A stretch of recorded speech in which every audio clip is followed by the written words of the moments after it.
I know it. This thing is so cool. So let me just arrange my camera. So I got a magnetic iPhone case for Christmas. So the back of the case, obviously I can't show you, but the back of the case, this is my old case, is magnetic and sticks to anything that has a magnet on it. So right now it's stuck on my refrigerator, which is perfect. Hi guys. Hi Michelle. Hi Mary Lou. I hope you're enjoying the warm weather. Getting text messages. All of a sudden it's a busy morning. No one's bothered me all morning except for now. So yeah, it comes with magnet strips that you can stick, like if you were gonna put it in your car on your dashboard and whatnot, but I don't have a car, so I stick the magnetic strips on non-magnetized things where I can properly put my phone up. Wow, so many people are joining. I'm so excited. Yes, Mary Lou's on the beach, probably right in front of some beautiful ocean and beautiful sun. She's already on top of her vitamin D intake. So, Happy New Year, first and foremost. 2020, new year, new decade. I'm sure everyone is not sick of hearing that already, right? But it is sort of, I don't know, for me it feels special. It feels really refreshing. It feels almost clean slate. Like, I don't know why that is, even though it's just another day. Moving into a new decade, moving into the 20s feels, I don't know, powerful. Does anyone else feel that way? Is it just me? Could be just me, totally okay. But I am taking this feeling and running with it and putting it into all of the passions, all of my time, all of the places where I want to spend quality moments of my life, and really asking myself what those are, connecting to them, and not waste any more time doing things that I have made mistakes doing over and over and over again. I looked back on some of my journals from, I don't even know, high school, college. Sadly, I still have some of them. I still have some from middle school, and the things I wrote down in those journals make me laugh so much. There's plenty of journal entries from middle school talking about how my chest hadn't grown in yet, and I was so upset about it. And every year I was like, another year without boobs. That's literally what it says in my middle school journal. You know what? Well, at 32 years old, still another year without them, but don't even care anymore. But I was looking back at these journal entries from the last 10 years and doing a decade in review and just thinking about what happened each year that was really impactful and really important and also really wonderful and also really tragic and really difficult to have gone through. And it's just amazing to witness all of those things on one page, realize they all happened within one decade, within the last decade, and seeing how the events played out in hindsight. It was a really powerful exercise. But the thing that I found bothered me the most was there were so many either journal entries or things I was talking about where I still have not gone after those dreams. I still have not gotten over those fears. I still hold myself back in those areas, and I still have these disempowering conversations in my head. Now, don't get me wrong, I do give myself credit for the places I've grown, the things I've overcome, all of that, for sure. Oh, hey, Amber. Hi, Lexi.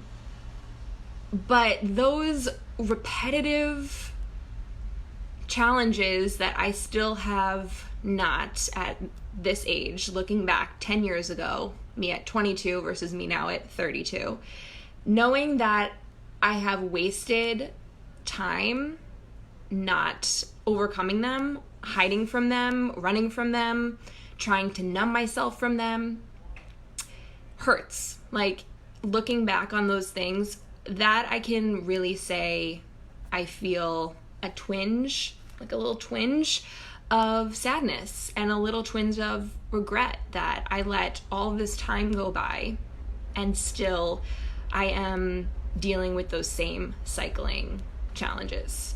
So being 2020, making that connection that I don't want to waste time, knowing that the biggest regret of people who are lucky enough to live decades and decades and decades into their 70s, 80s, 90s, really the only thing they look back with regret on is what they didn't jump and take advantage of in their life, what they chose to miss out on because of being distracted by smaller things that felt important at the time but really weren't, and also being afraid to go for the things that they really wanted to. So taking a note out of that whole little review is what is sparking me to move forward and change that about myself into 2020. Which brings me to my word of the year. So I started making a word of the year, a theme word that colors my entire year, that I intentionally bring to mind whenever I want to remember why I'm doing what I'm doing. Something that's going to bring me back, ground me when I'm all over the place, being distracted, getting pulled here, getting pulled there by work, by other people, by whatever. And that word this year is connection. I picked that word because I've been doing this practice of learning what connects me to myself, what connects me to other people, to the things I love, to my passions, what disconnects me, what I do when I want to, like, disconnection in a negative way. Like, I'm just numbing myself. I am choosing to not feel.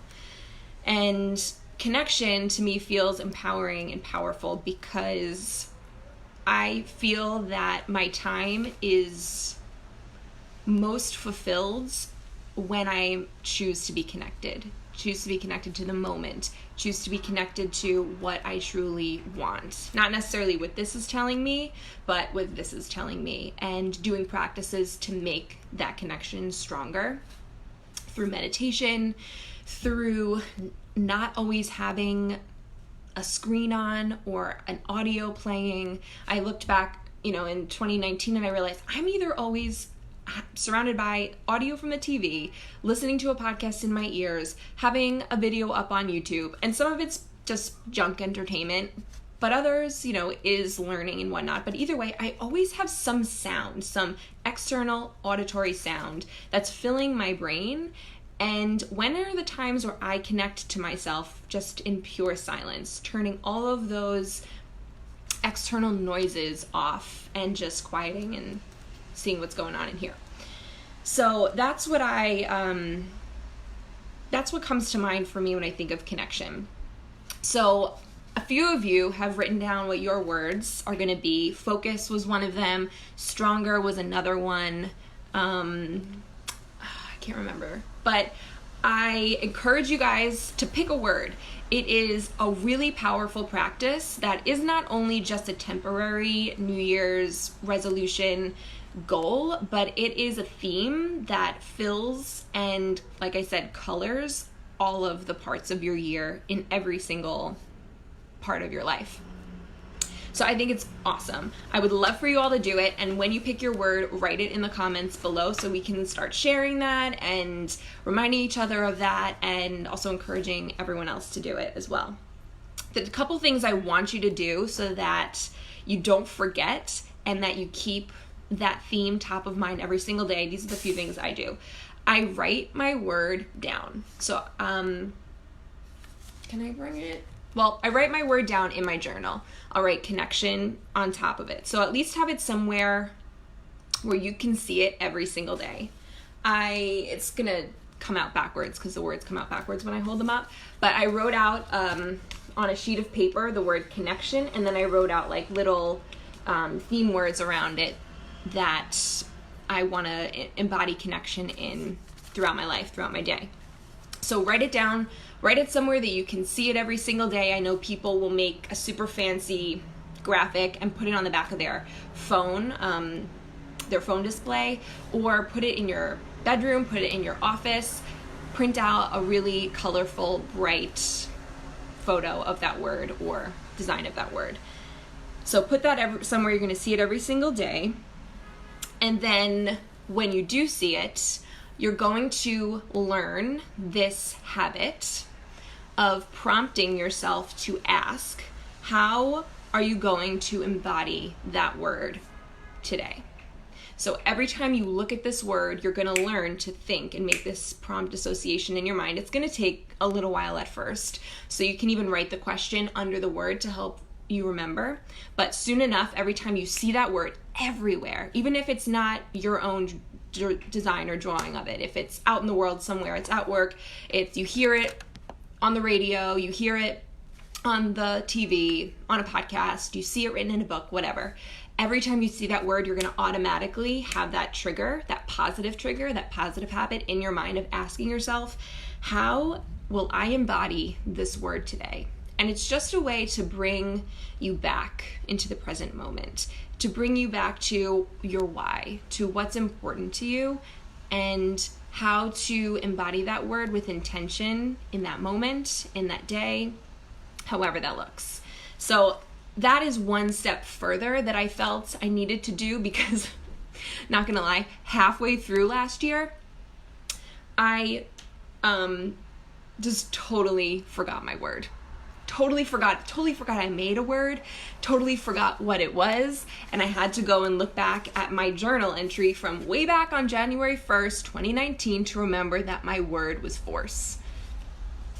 So I don't want that to happen this year, and I don't want that to happen to you, and I feel like it's a way more active way to incorporate that word in your life. So pick a word of the year, pick something powerful, pick something that ignites you, that makes you excited, that fills you with power, okay? Write it down, put it somewhere you can see it every day, and maybe in the beginning, jot down that question. How can I embody this word today? So you remind yourself to do that.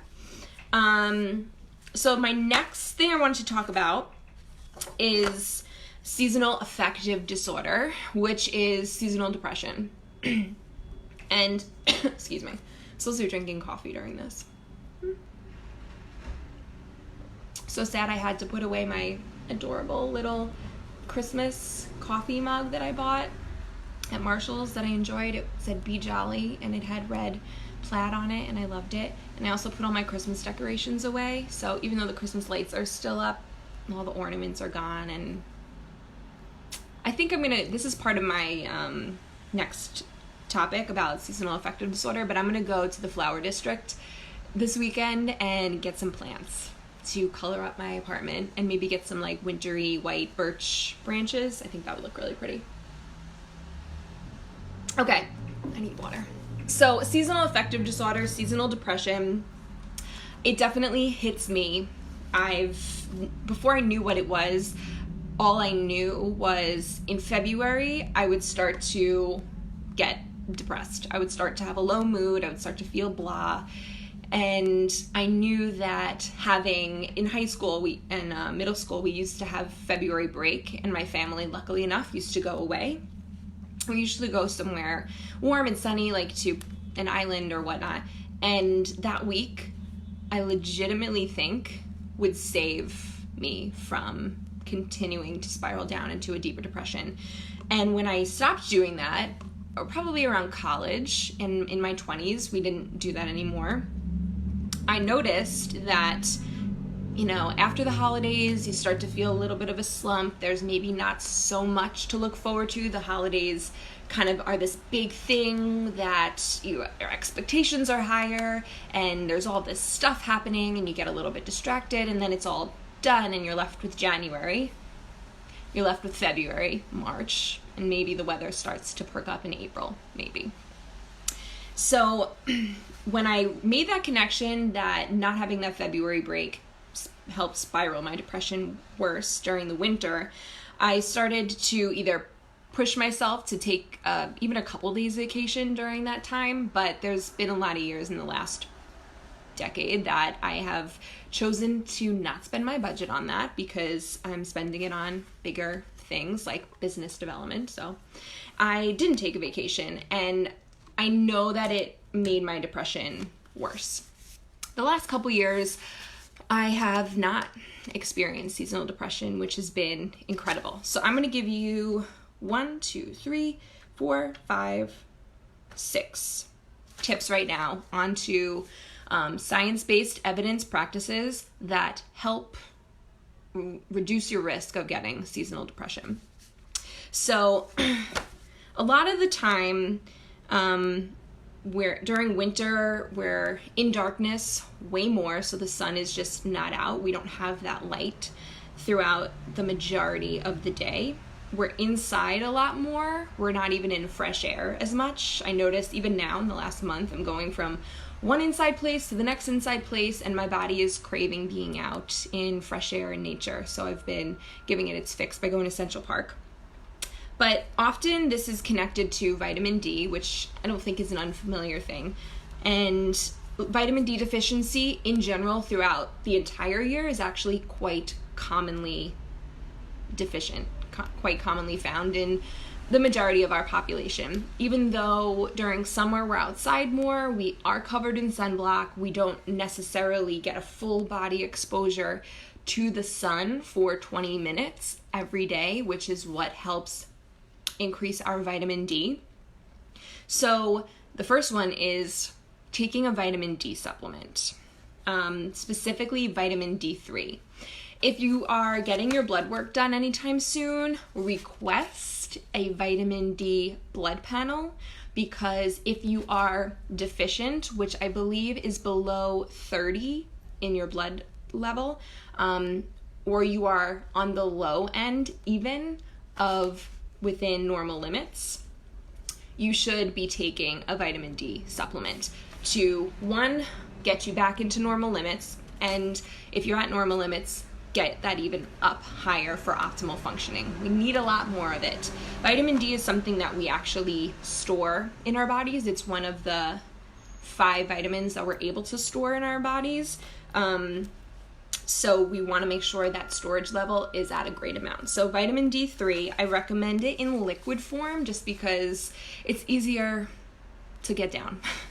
Taking so many supplements after a while can get a little bit nauseating. Sometimes I look at the vitamins on my counter that I have to take every day, and I'm just like, I don't want to take that. So vitamin D3 in liquid, you just put a few droplets into your water and you're good to go. Pure Encapsulations is a very good quality brand that I recommend. Their vitamin D3, you can get it on Amazon, you can get it on the Pure Encapsulations website. So it's excellent. I recommend between 3,000 IUs to as high, depending on how deficient you are, up to 5,000 to 10,000 IUs of this vitamin every single day. So it does depend on how deficient you are. If you know that information, then you can talk to someone like me or another functional medicine practitioner so that they can give you the adequate dose that would be appropriate for you. Usually if you're deficient, you would take a higher amount, a higher dosage for a limited period of time, like a month or so, to increase that deficiency quickly, and then you would kind of taper off to a more normal, lower level every single day. For people who are just taking vitamin D every single day, 1,000 to 3,000 IUs is usually appropriate. Okay, the second thing is bright light therapy, getting a sun lamp. It's real, it really works. It's excellent in terms of regulating like your circadian rhythms, which helps you sleep. It also helps increase that bright light exposure, which would mimic being out in the sun. So these are available on Amazon for quite inexpensive. I've seen ones, the one I just ordered, I'm ordering my first one this year, I'm quite excited. The one I just ordered is $42. on Amazon. And it looks like a little vanity like this. And you would sit in front of it for about 20 minutes in the morning. This one I'm going to do it probably as I'm writing and doing my morning routine. So getting a bright light for sun therapy is extremely helpful. Number 3 is going for a walk outside on sunny days. Take advantage of any day that's a little bit warm and the sun is out, and expose as much of your skin as you can, so definitely your face and even your chest and your neck, to try and receive as much of that sun as possible. But even just getting out in fresh air and breathing deeper is an excellent way to decrease your risk of being affected by seasonal affective disorder. Cryotherapy. Does anyone know what cryotherapy is? Has anyone done it? If you have, comment below and say, yes, I've done it, or no, I have no idea what it is. And if you have done it, tell us what you think. But basically, it's whole body cryotherapy is when you step into this chamber and they use, what's it called? What's the really cold ice? I can't think of it. They use, oh crud. Somebody help me. Remind me what it's called. Dry ice, but I don't remember the scientific name for it. But anyway, they use that chemical to flood the chamber for about however long you can stand it, up to about 3 minutes. And the cool, freezing cold environment helps boost endorphins, helps create cognitive clarity, and can also help with mood disorders. So there are places that have these cryotherapy chambers that you can go to and pay to spend a few minutes a day in, or a few minutes every other day. In New York, to be honest, the price ranges are all over. I've seen it as low as like $30, yes, $30 to $100 for a few minutes. So it is a little bit on the pricier end, but I can attest to the feeling afterwards is wonderful. And if you're able to do it more, there was a study I read where for 5 days straight, they had people go into these cryotherapy chambers for 2 to 3 minutes at a time for 15 minutes. So 2 to 3 minutes for 15 minutes, and they did it for 5 days straight. And their impacts on their depression was successful. So that might not be possible for you to get there that often, but doing it at all, even once a week, has benefits. It also helps with reducing inflammation, which is something that depression and anxiety are connected to, because it's connected to our stress response. So anything that is inflamed in your body, from your joints to a systemic thing, is helped by doing cryotherapy. All right, we're on the next one. This is red light therapy. Red light therapy is different than bright light therapy. And if you know what an infrared sauna is, you know what red light therapy is.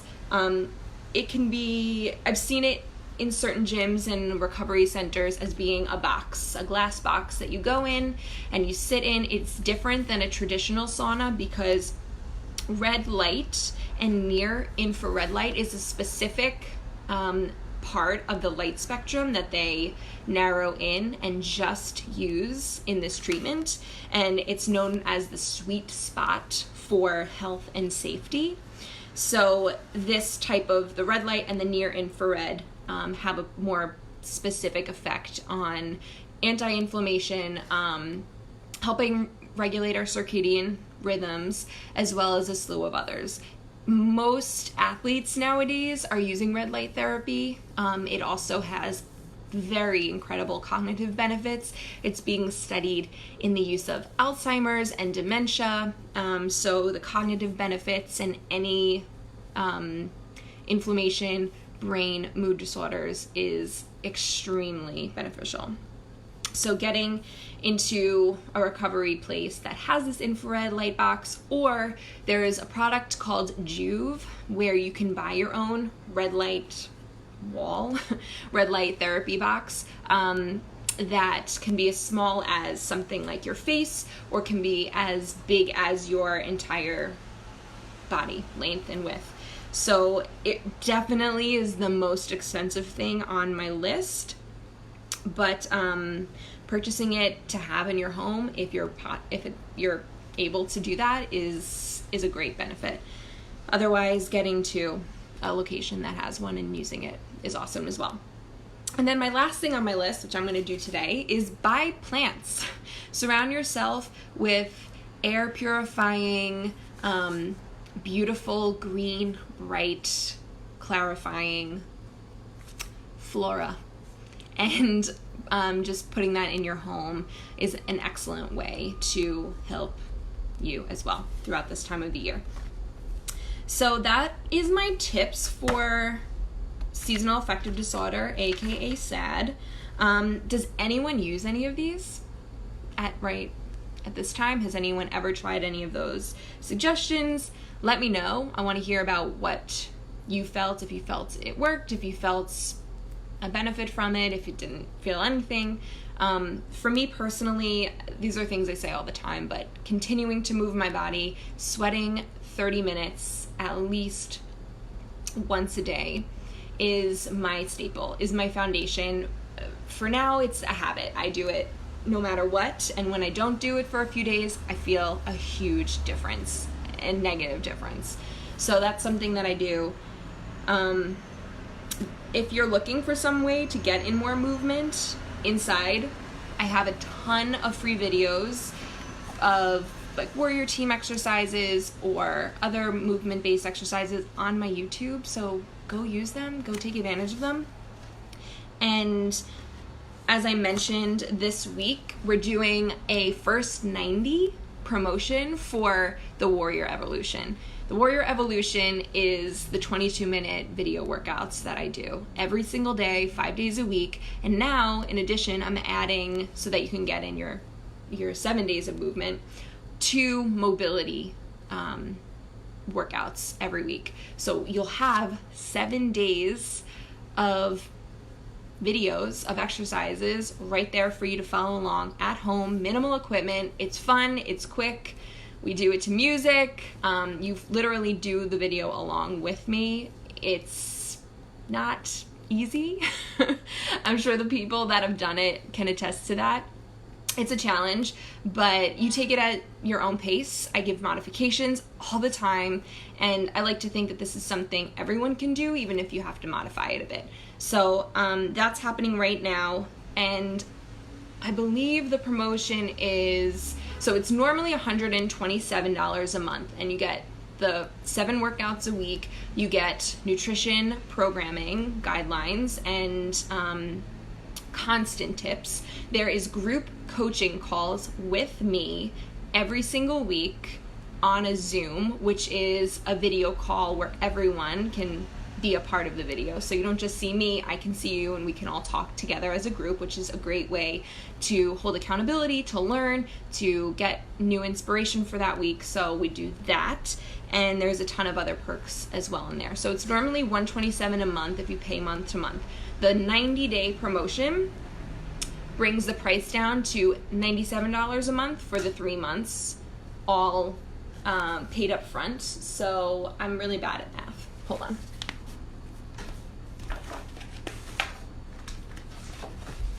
So you pay it all up front, so it's $291 for the 3-month package. If you choose to continue after that, you can choose to continue at that 3-month rate.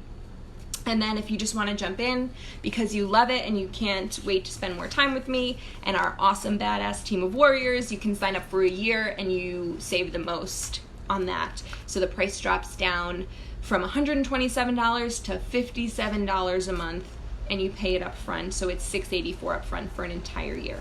So the deal is great. You get a ton, you get so much value, and best of all, you get an awesome team to support you, to hold you accountable.